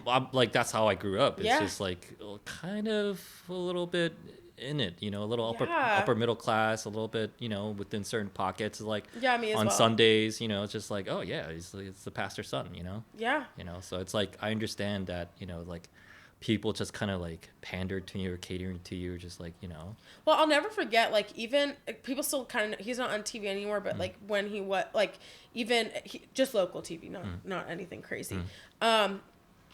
Even like probably a year ago, I went back to visit him, and we went out to dinner right by his apartment, and our waiter was literally the most annoying person I've ever met. He literally was like, oh, you're Bob Lobel. Oh my God. Oh, well, I'll do anything for you, Mr. Lobel. And he was like, just man. call me Bob. And he was like, Mr. Lobel, do you want the skin off my back for a rug? I'll do anything. Like, he's just crazy. Yeah. And it's just like, Yeah. you can respect someone and be like, you gave me so much as growing up or whatever, without being like annoying. Yeah. Like, you don't want to annoy them. Yeah. Like, you get it. Like, Yeah. it's like, it's just, at the end of the day, they're a I've had person. some clients who are like, listen, you're not that big, like, Yeah. I really wanted to like break it down for them. Sometimes their ego couldn't handle it. Of course. Yeah. That damn ego. Yeah. Yeah. But it's just Yeah. But going back to Sopranos. Sopranos. Everything leads back to the Yeah, Sopranos. it really does. What's your favorite episode? I don't even have my answer, so I'm putting you on the spot.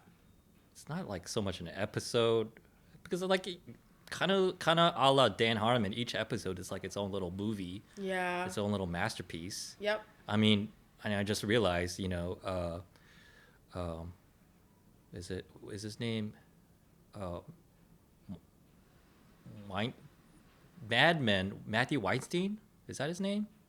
What character did he The play? showrunner for Mad Men. Oh yeah, I think so. Yeah. I'm not sure. Well, Yeah. but they wrote, David Chase, I thought, because David Chase wrote both of them. It's like the showrunner, the creator for Mad Men, did a little work for Sopranos. Oh, okay. That's how, kind of like I know that showrunner.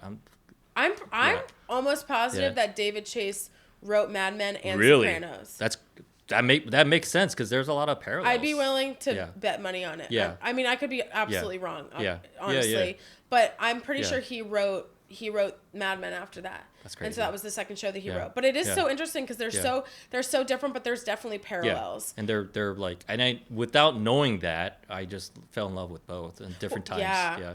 Because what I think he's so good at as a writer, and I think what all really excellent writers are, what it all comes down to is they make their characters these real palatable people that are extremely flawed but have a heartbeat that's driving them, so that's what you connect to. So it's like, even when they make horrible decisions, like Don Draper, piece of shit, Tony Soprano, piece of shit. Yeah. But they have these moments. Like, I'll never forget the real moment I fell in love with Tony, I feel like, was when oh God, it was like in the first season, and he comes home drunk, and he like and he comes home, and Carmela's over him, and he's down on the floor, and he's like, I didn't have to hurt nobody. Yeah.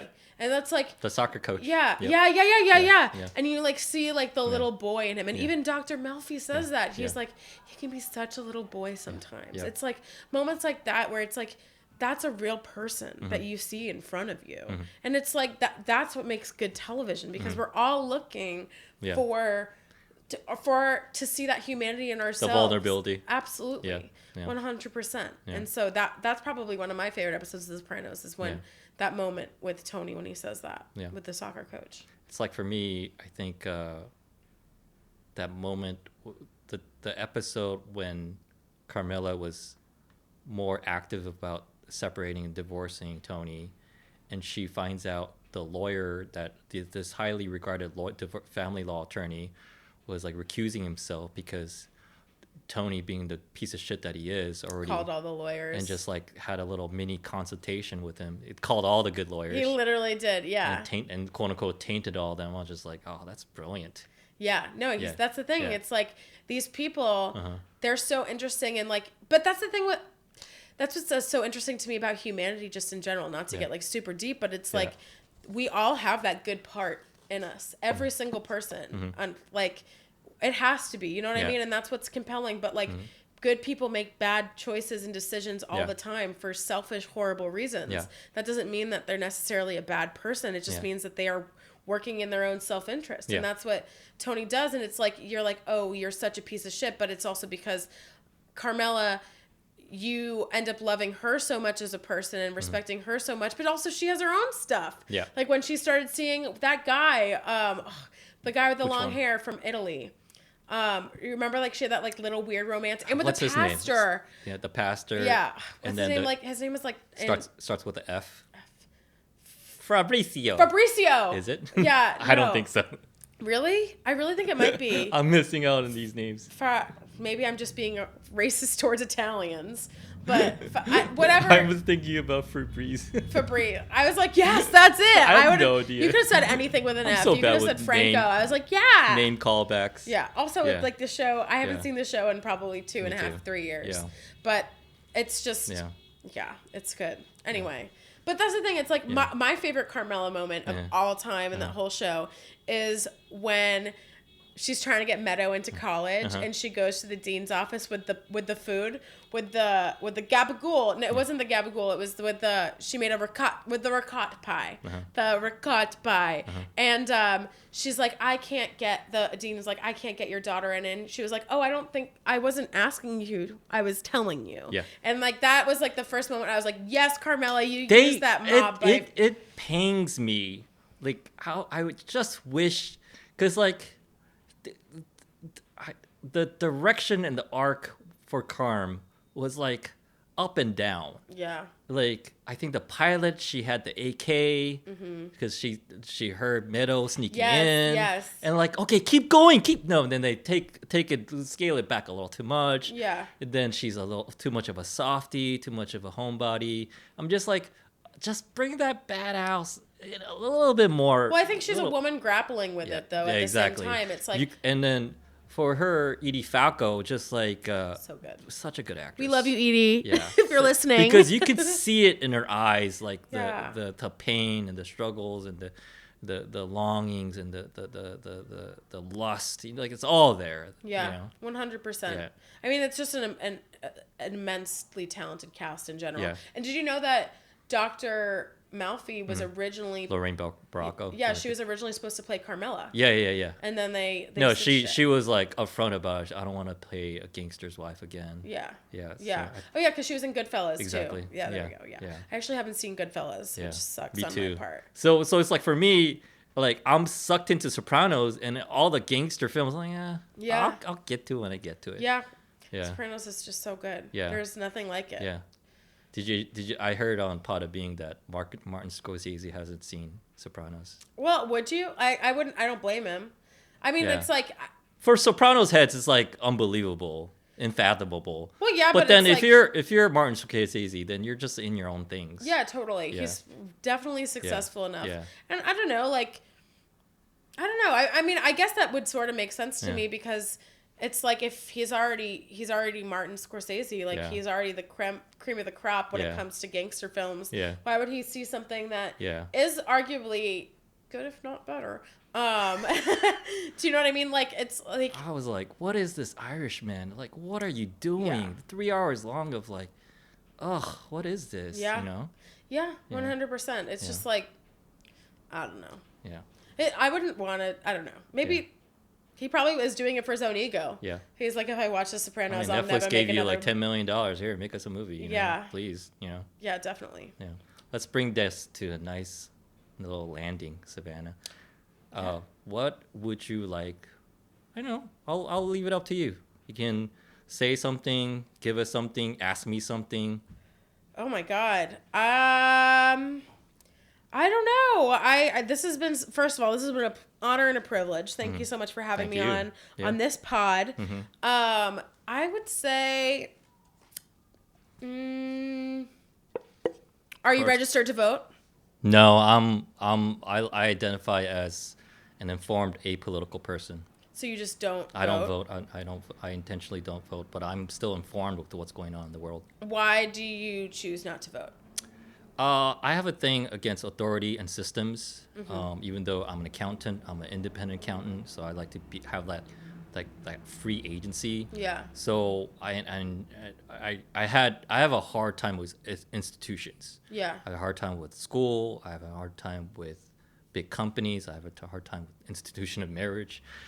Just things that are old and traditional and big and just broad. I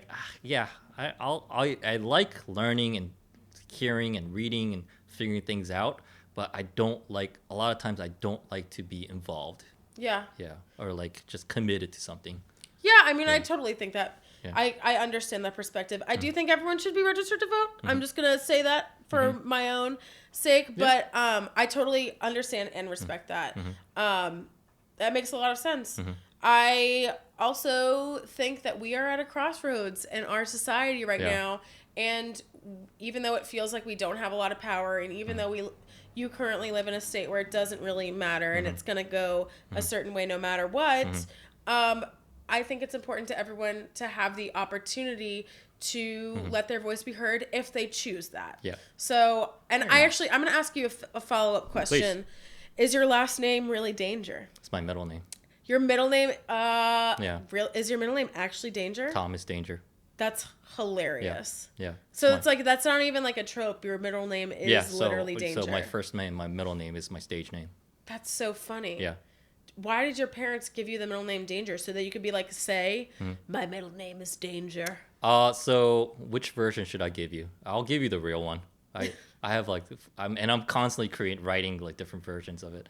I got naturalized as a citizen. So when I got naturalized in my 20s while I was in LA, I was like, you know what? I had my phonetically misspelled Korean name as my legal name pretty much my whole life. So it's like, well, I've been called Tommy since I was 5 years old. So it's like, okay, I'll figure it out. And I kept my middle initial, but I did whatever I wanted to with it. So I was like, at the time, me and my buddies were just head over heels about Austin Powers. Oh, yeah. So Danger's my middle name was such an ongoing joke that we couldn't get tired of. So it's like, okay, there it is. Thomas Danger. There you go. Yeah. Wow. Yeah. The more you know. Yeah. So your middle name isn't technically on your birth certificate, Danger. I don't think I even have one. I don't think my parents still have any of our birth certificates. So you picked your own, you identify as a Danger. I just put it down. It was just like, and then when I got naturalized, did the whole oath swearing-in ceremony at the LA Convention Center with like 10,000 other people.